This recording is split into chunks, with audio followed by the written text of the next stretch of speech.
tes mantap itu ya.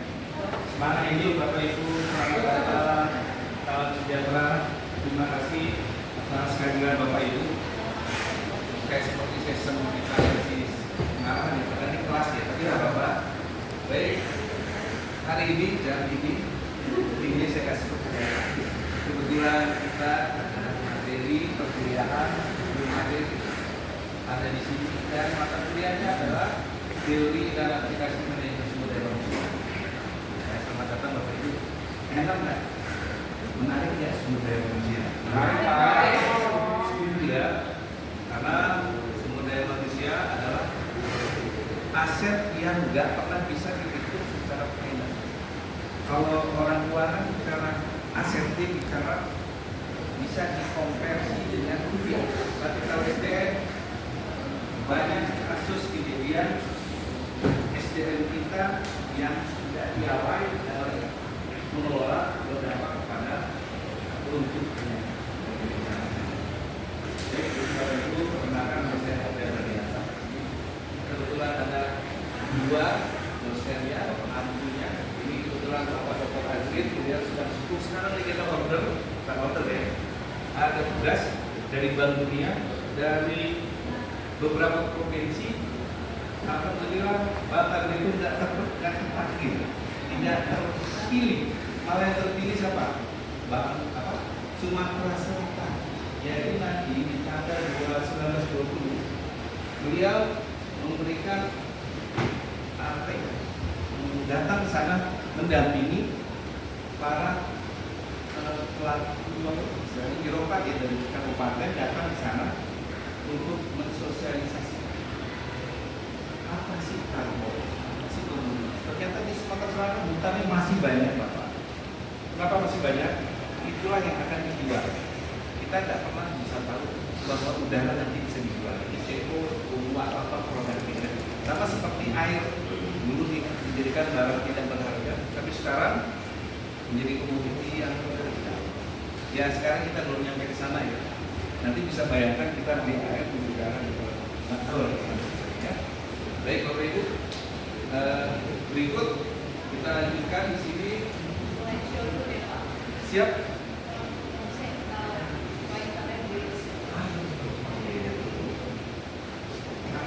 Masalah silabus, kebetulan setelah saya memperkenalkan diri, yang berikutnya adalah silabus.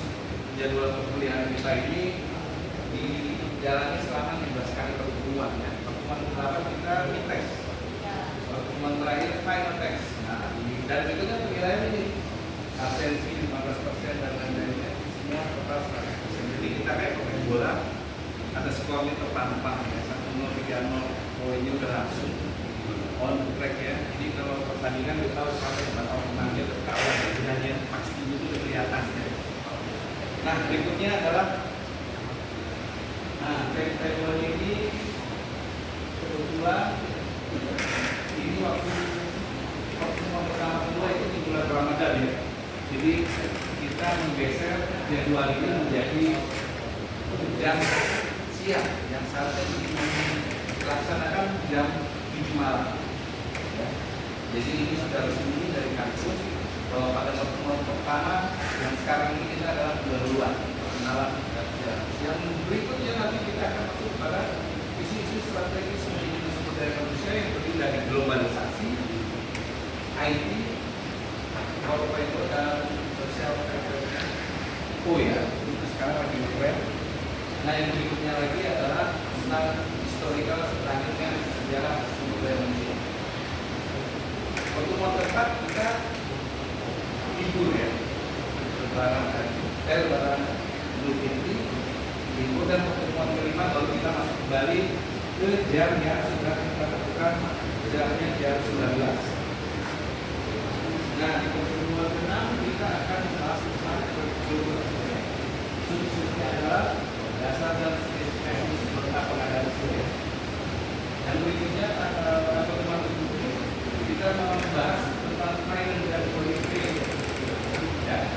Dan yang ke-8 kita tes ujian tengah semester ya Bapak ya. Ujian tengah semester kita lebih membahas pertemuan 1 sampai 7 untuk review kembali. Ya. Nah setelah pertemuan ke-8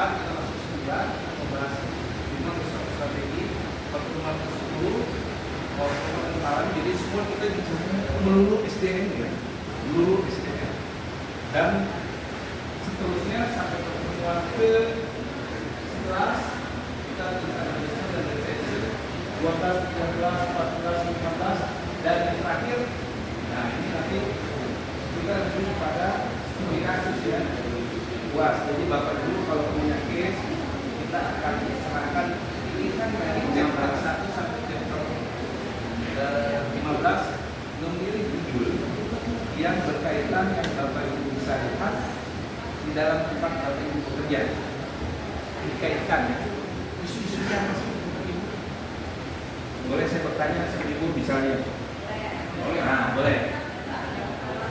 Di tempat Ibu yang lagi isu menarik apa? Ibu kerja di mana?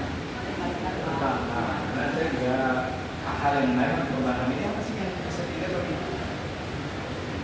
Dengan isu-isunya, kasus-kasus membobol menarik kan? Ada nggak? Ya, kalau itu adalah aktivitas yang dilakukan oleh oknum yang mengakses ke sistem dengan kepentingan pribadi kelompok. Nah, ya, oke. Kenapa sih dia? Kurangnya pengawasan Pak. Nah, saya jadi dari sumber SDM manusia itu kadang-kadang sistem bagus, aturan bagus, prosedur dijalankan kok masih bodoh. Berarti apa yang normal? Saya tidak tahu. Jadi semua aturan bagus itu biasanya akan terjadi tidak salah, menjadi tidak bagus karena apa? Aturannya fungsi kontrol tidak jelas. Ada lagi yang bisa disampaikan? Contohnya itu gimana?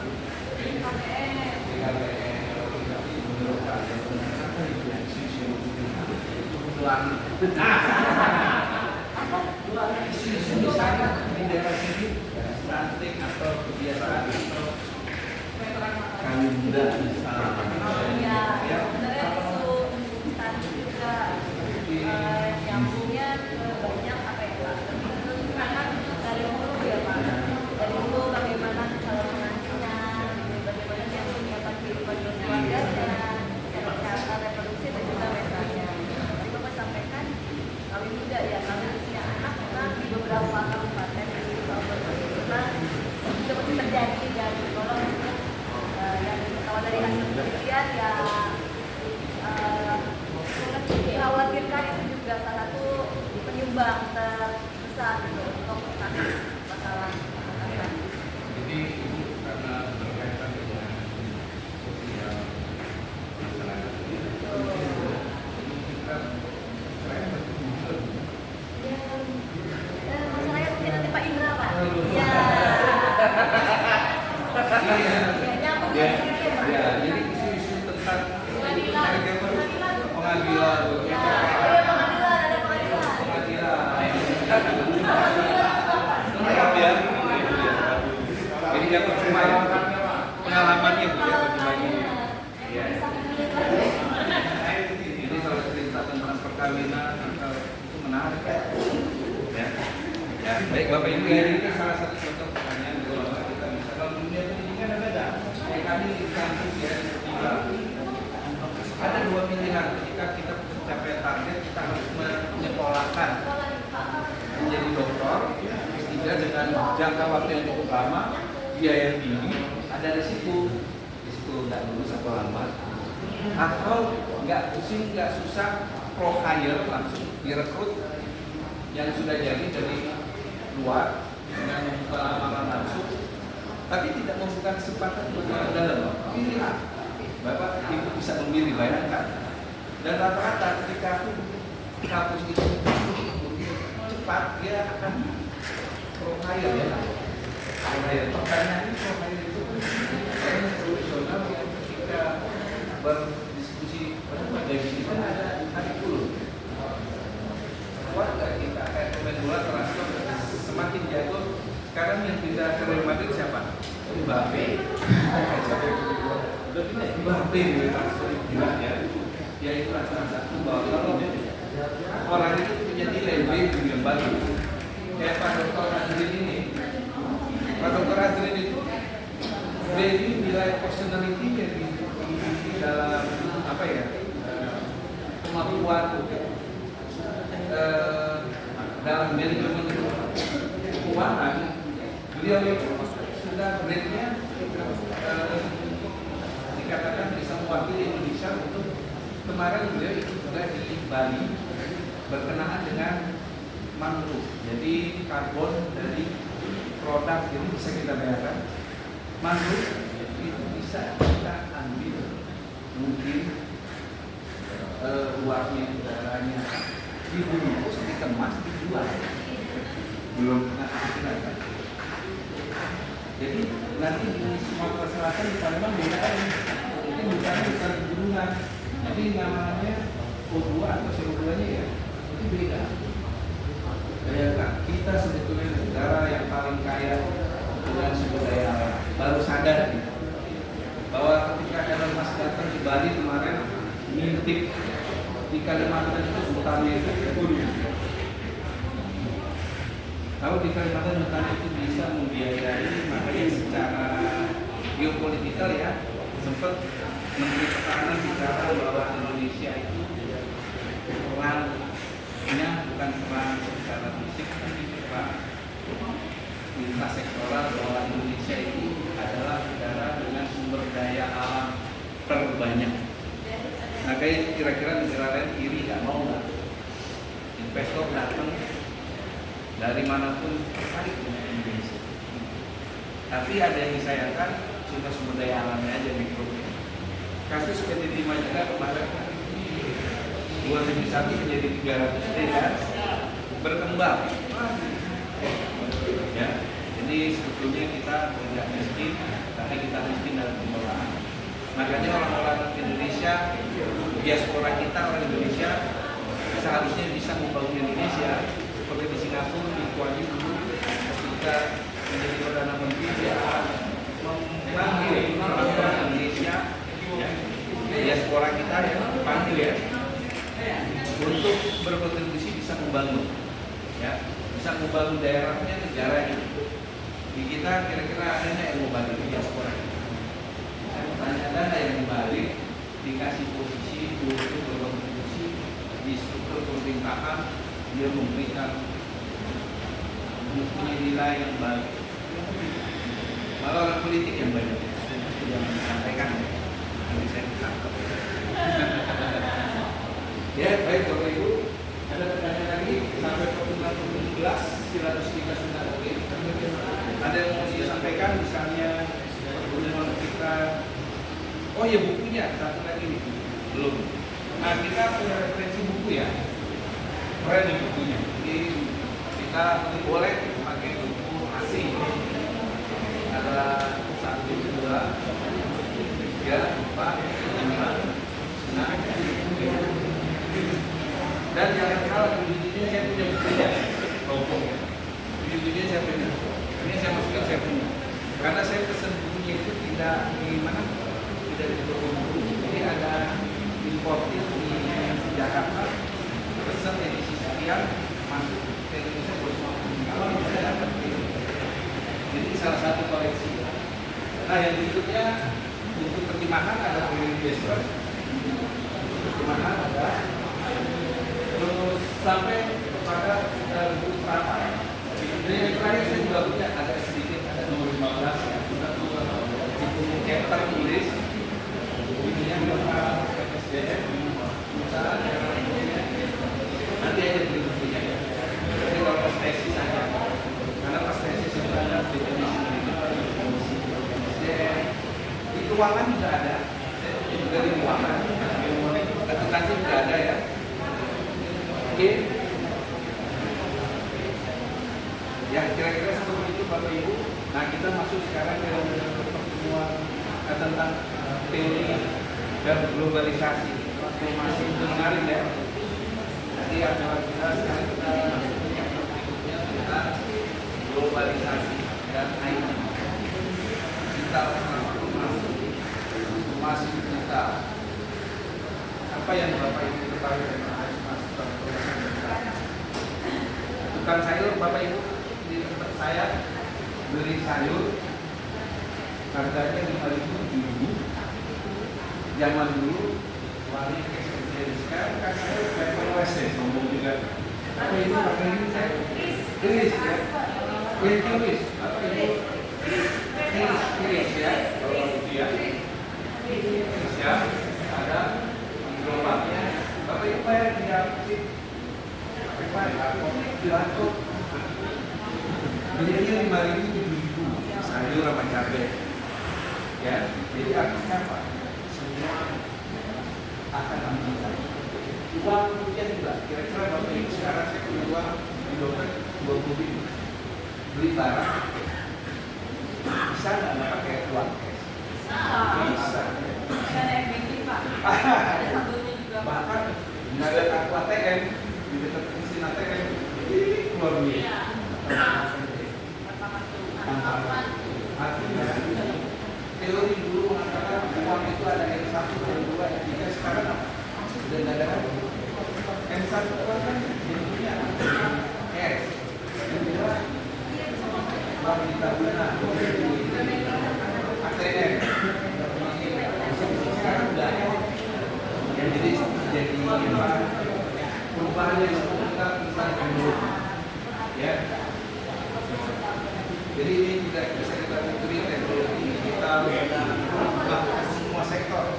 Anak kita kira-kira bapak ibu bisa nggak? Nggak bisa, harus punya. Kadang lagi makan aja bu, bapak lagi makan, dia nggak ngobrol. Lihat HP. Padahal interaksi yang benar itu adalah ketika kita nyaman ngobrol. Sudah ketemu sejuta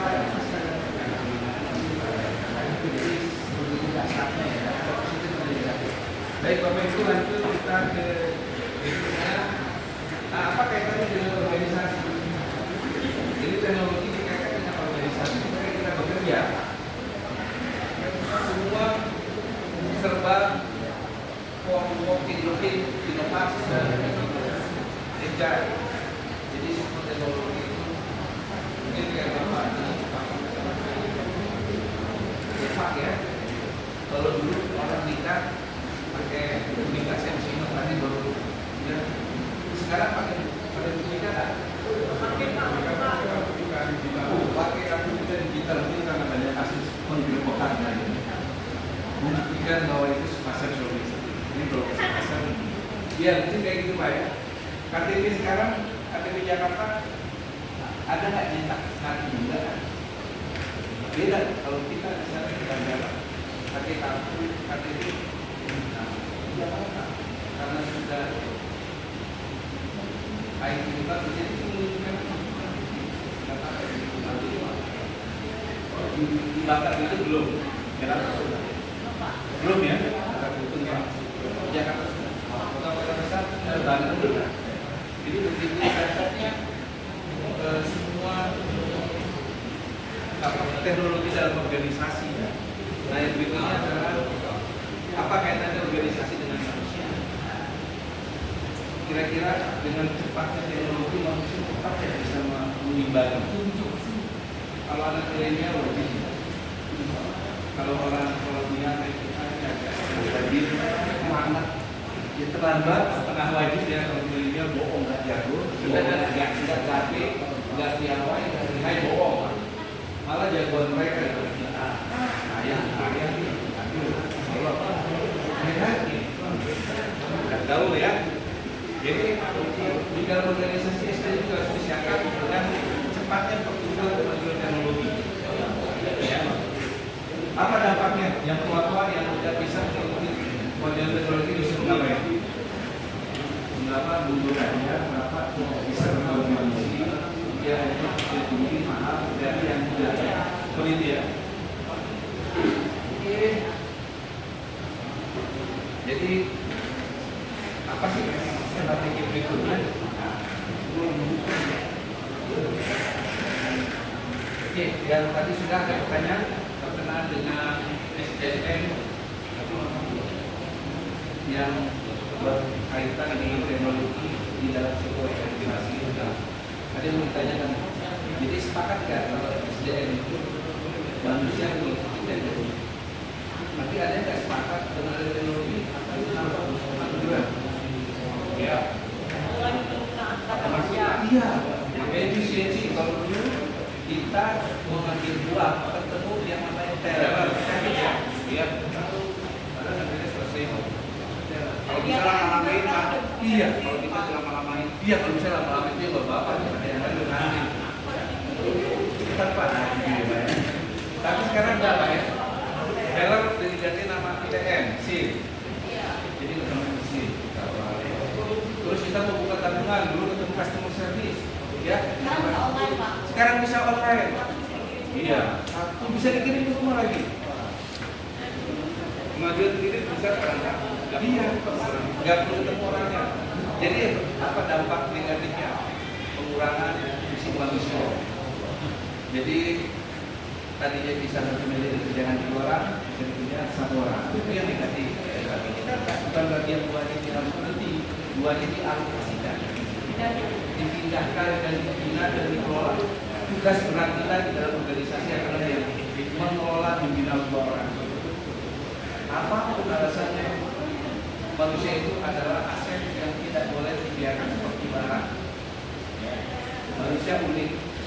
Makanya untuk mengelola yang 2 orang ini kita tugasnya orang human resource adalah mengamati, mencari solusi.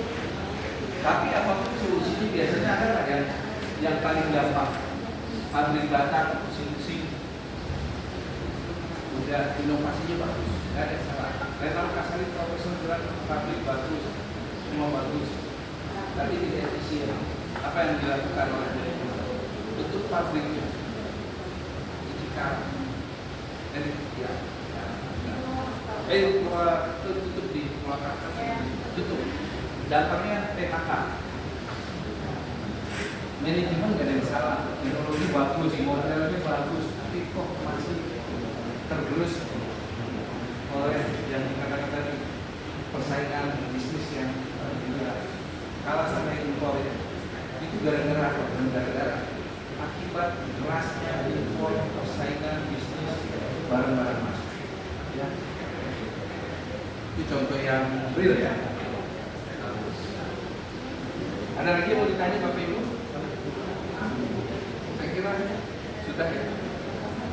Ada yang mau ditanya? Satu lagi yang Bapak-Bapak. Ya Bapak-Bapak. Yang mau ditanyakan silakan Bapak-Bapak. Berkaitan dengan teknologi, Microsoft, manusia itu sebagai manusia di dalam organisasi adalah motor. Apalagi yang Bapak Ronald di dalam dunia pendidikan Bapak kepala sekolah ini. Saya khawatir kalau dulu nanti kalau teknologi canggih, saya yakin Pak Guru udah ada lagi. Saya tak Guru nggak ada lagi mahasiswa atau siswa nanya ke mesin, ke Google, gitu laman Google. Protes nggak Bapak? Berargumentasinya apa alasannya Bapak? Tetap berisiko manusia tetap tidak bisa dijadikan nama mesin. Ada yang bisa dijadikan Nah kita tanyakan yang 3 itu apa? Nah kemarin saya ngomong Pak bahwa guru itu kan soal pengetahuan, keterampilan juga ya sikap karakter. Karena guru itu tadi ketika teknologi, karena teknologi tidak bisa memberikan pendidikan karakter, memberikan pengetahuan karakter bisa. Ya, tapi dalam hal pendidikan dan menjadi bukan memberi contoh, bahkan menjadi contoh. Keteladanan. Tapi itu kan nanti kan harus diarahkan. Kita kasih buku agama di buku karakter dan kalau dia kita nggak beri contoh, tidak menjadi contoh apa saja. Apa anak itu dia kan pinter, tapi nanti dia punya karakter, dia bisa dampaknya itu untuk yang akan datang. Gimana kalau dia dikasih dia seorang manajer, tapi dia punya hak orang lain tindakannya, gitu. Kalau kita nanti dia karakternya. Iya, baik kita dapat pembelajaran dari Pak Guru. Teman-teman juga harus sadar ya bahwa kita bisa seperti ini karena ada Bapak Guru. Dalam antisipasinya kita tidak pernah melupakan Bapak masuk kelompok Pak Guru yang kira ya. Yang oleh siswa kan ada. Saya ingin Pak Guru yang melawak. Saudara dengan Pak. Nah,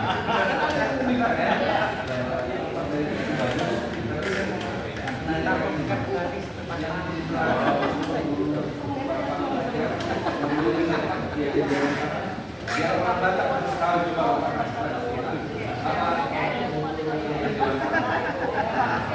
Ya itu masih dulu. Sekarang kan kita belajar gitu ya. Itu filosofi dari piagam Jawa. Masuk kulit Dayani, dengan rasa ingin seperti itu dulu. saya perjelas ya bahwa karena Bapak orang Medan dia agak susah ya. Saya pakai bahasa.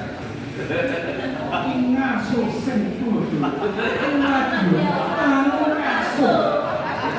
Ayah. Gaya nih. Jadi itulah mungkin Bukan Jawa kan ya Pak, orang itu ketemu di Ini ngaso tuti loro. jelas lagi ya. Terima kasih Bapak ya. Oh, siap. Itu di Hadap Dewan Tore itu terkatakan bahwa setiap orang menjadi guru dan setiap tempat menjadi sekolah. Iya. Nah, Ini juga Setiap orang menjadi guru. adalah sekolah. tepuk tangan dulu aku.